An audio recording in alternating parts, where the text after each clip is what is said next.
Kaixo, nire izena Endika Gandarias da, eta Aibarko Armeria Eskolan irakaslea naiz.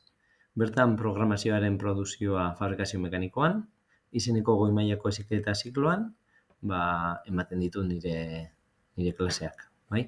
Zikloko ikasleekin normalean fabrikazio prozesuak, antolaketa, digitalizazioa eta ekoizpenaren plangintza lantzen ditugu, beti ikuspegi praktiko batetik.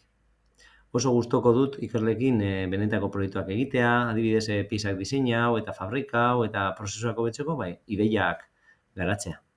Azken aldian irakaskuntzan adimen artifiziala nola erabili aztertzen ari naiz, eduki digital berria sortzeko eta beste irakasleekin partekatzeko. Uste dut tresna hauek oso interesgarriak izan daitekezela eta asko lagundu diezaguketela irakasteko moduak berritzen eta ikasleen interesa pizten. Eta hori da pixka bat nire aurkezpena. Eskerrik asko eta denboragaitik.